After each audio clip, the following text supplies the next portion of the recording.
Are you making watering mistakes that could be killing your plants? Let's fix that. Welcome to the garden. Water is the lifeblood of every garden, but it's surprisingly easy to get wrong.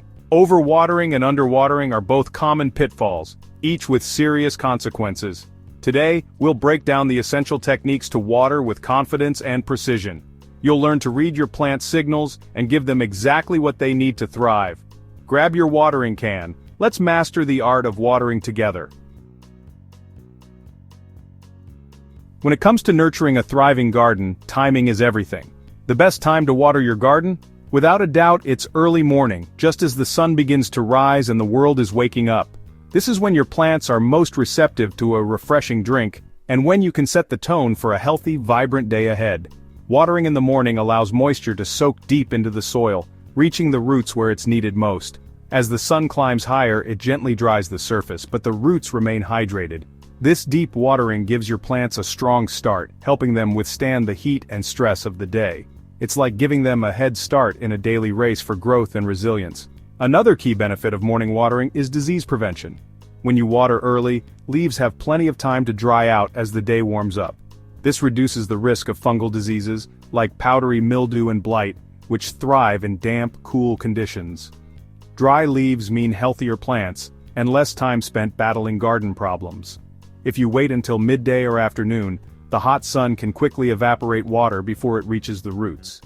Not only does this waste precious water, but it can also shock your plants, causing wilting or even leaf burn. The soil surface dries out fast, and your plants may struggle to stay hydrated during the hottest part of the day. Watering in the evening might seem convenient, but it leaves foliage damp overnight. This creates the perfect environment for fungal diseases to take hold, as moisture lingers on leaves and stems when temperatures drop. Over time, this can weaken your plants and lead to persistent problems that are hard to control. By making watering part of your morning routine, you're not just caring for your plants, you're also creating a peaceful, mindful start to your own day. The quiet of the early hours, the gentle light, and the satisfaction of nurturing life can be a grounding ritual. Your plants will be hydrated, resilient, and ready to face whatever the day brings. Think of it as giving your garden its breakfast before the day's work begins. Just as you fuel yourself for the day ahead, your plants need their morning nourishment to grow strong and healthy. This small act of care can make a big difference in the long run. Over time, this simple habit leads to a garden that's not just surviving but truly thriving. You'll notice lusher foliage, more vibrant blooms, and plants that bounce back quickly from stress. The difference between a well-watered morning garden and one neglected until later is clear in every leaf and flower. So embrace the morning ritual. Step outside, watering can in hand, and watch your garden flourish day after day. With each sunrise, you're not just growing plants, you're cultivating a space of beauty, health, and renewal for yourself and your garden alike. Before you reach for your watering can, take a moment to pause and really consider whether your plants actually need more water. It's easy to fall into the habit of watering on a schedule, but plants and soil don't always follow our routines. Instead, tuning into what your garden is telling you can make all the difference between thriving plants and struggling ones. Overwatering is one of the most common mistakes gardeners make. When soil stays too wet, roots can't breathe, and this suffocates them, leading to root rot and unhealthy plants. It's not just about giving your plants enough water, it's about giving them the right amount at the right time. Don't just guess or stick to a rigid schedule. Instead, check the soil itself to see what your plants really need. The simplest and most reliable way to check soil moisture is with your own finger.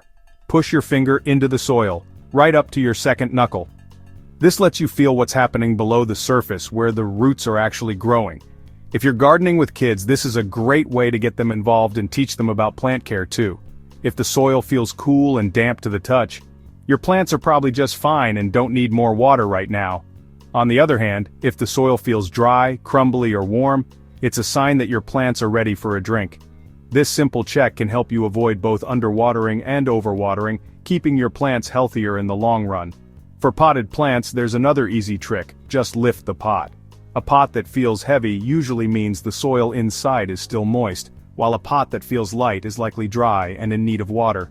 This method works especially well for houseplants and container gardens, where the soil can dry out faster than in the ground. Don't be fooled by the surface appearance of your soil. Sometimes the top layer can look dry and dusty, but just below, the soil might still be holding plenty of moisture. That's why it's important to dig a little deeper, either with your finger or a small trowel, to see what's really happening at root level. This extra step can reveal hidden moisture and prevent unnecessary watering. Taking the time to check your soil's moisture helps protect your plant's roots from rot and disease. Healthy roots are the foundation of a thriving plant, and keeping them in the right environment is key. By making this quick check a habit, you'll not only save water but also encourage stronger, more resilient plants. Remember, every plant and every pot is a little different. Some plants like to dry out between waterings, while others prefer consistently moist soil. The type of pot, the size, and even the material can affect how quickly soil dries out. Get to know the unique needs of each of your plants and adjust your watering routine accordingly. Observing your soil and your plants closely is the best way to avoid common watering mistakes. Look for signs like wilting, yellowing leaves, or stunted growth, which can all indicate problems with watering. By paying attention and responding to what you see and feel, you'll become a more confident and successful gardener. Just a moment spent checking your soil can make all the difference. It's a small step that can save your plant's life, conserve water, and help your garden flourish. So next time you're about to water, pause, check, and let your plants tell you what they need. When it comes to watering your garden, have you ever wondered where the water should actually go? It's a common question, and one that can make a big difference in the health of your plants. Many gardeners, especially those just starting out, instinctively sprinkle water over the leaves, thinking they're giving their plants a refreshing drink. But is that really the best way? The answer is simple. Always aim for the soil at the base of the plant. This is where the roots live, and it's the roots that actually absorb the water your plant needs to thrive. When you water the soil, you're delivering moisture right to the source, ensuring your plant can take up every drop. Wetting the leaves, on the other hand, does little to help your plant. In fact, it can do more harm than good. When leaves stay wet for too long, especially in humid or shady conditions, it creates the perfect environment for diseases like powdery mildew and black spot to take hold. These fungal diseases can quickly spread, turning healthy leaves into spotted, yellowing ones that eventually drop off. Think of roots as the plant's drinking straws. They're designed to pull water and nutrients from the soil and deliver them to every part of the plant. If you focus your watering efforts on the roots, you're helping your plants grow stronger, deeper root systems, which makes them more resilient to drought and stress. When you water, use a gentle spray or a watering can with a rose attachment to soak the soil thoroughly. Avoid blasting the soil with a strong stream, which can wash away soil and expose roots. A slow, steady soak allows water to penetrate deeply, reaching the entire root zone. For plants with dense foliage, like tomatoes or squash, it's important to part the leaves and direct the water right at the base. This might take a little extra effort, but it ensures that the water gets where it's needed most, rather than just running off the leaves and evaporating. Watering at the base not only conserves water by reducing waste, but it also keeps the foliage dry and healthy. Dry leaves are less likely to develop fungal problems, and your garden will look more vibrant and lush as a result.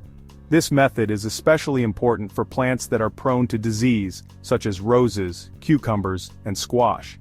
By keeping the leaves dry and focusing on the roots, you're giving these sensitive plants the best chance to stay healthy all season long. It may seem like a small change, but watering the roots instead of the leaves can transform your garden. You'll notice stronger, happier plants, fewer disease problems, and a more efficient use of water. So next time you reach for the watering can, remember, water the soil, not the leaves. Your plants will thank you with lush growth, vibrant blooms, and a healthier garden overall. Want to make your watering last? Use mulch. Mulch acts as a protective blanket, reducing evaporation and keeping soil moist. After watering, spread 2-3 inches of organic mulch around your plants, but keep it away from stems. Mulch also feeds the soil as it breaks down and suppresses weeds. Choose compost, leaf mold, wood chips, or even grass clippings. Mulch saves water, time, and effort, one of the best things you can do for your garden. Apply it once or twice a year for lasting benefits. Mulch is the secret to a resilient, low-maintenance garden. Not all plants need the same amount of water. Thirsty tomatoes and drought-tolerant lavender have very different needs. Young plants and seedlings need more frequent watering, established trees need less. Weather matters. Hot, windy days dry soil faster than cool, cloudy ones. Soil type counts too. Sandy soils dry quickly, clay holds water longer, pots dry out fastest and need extra attention. Use the finger and weight tests and don't assume rain reached your containers. Observe your garden's microclimates and adjust your watering accordingly. Tailoring your approach is the mark of a skilled gardener. Skip the daily sprinkle. Water deeply and less often. Shallow watering keeps roots near the surface, making plants weak and drought-prone. Deep soaking encourages roots to grow down, building resilience. Let water penetrate 6-8 inches into the soil. Check by digging a small hole after watering. For pots, water until it drains from the bottom, then let the top dry before watering again. Deep watering saves time and water in the long run. Plants with deep roots are stronger and need less intervention. Invest in thorough soaking for a robust, self-sufficient garden. Rainwater is the best water for your plants, soft, slightly acidic, and chemical-free. Install a water butt on any downpipe to collect rain from roofs, sheds, or greenhouses. Link multiple butts for extra storage and use a stand for easy access. Rainwater is ideal for acid-loving plants and seedlings. Use stored rainwater during dry spells, prioritizing pots and new plants. Keep your water butt clean and covered to prevent debris and mosquitoes. Collecting rainwater is eco-friendly, saves money, and makes your garden more resilient. Celebrate every downpour. It's free water for your garden. By watering smart, checking soil, aiming for roots, and using mulch, you're building a resilient garden. Add deep watering, plant-specific care, and rainwater harvesting for a complete toolkit. Share your own tips and experiences in the comments. Let's grow together. Thanks for watching. If you found this helpful, like and subscribe for more gardening wisdom. Until next time, happy gardening.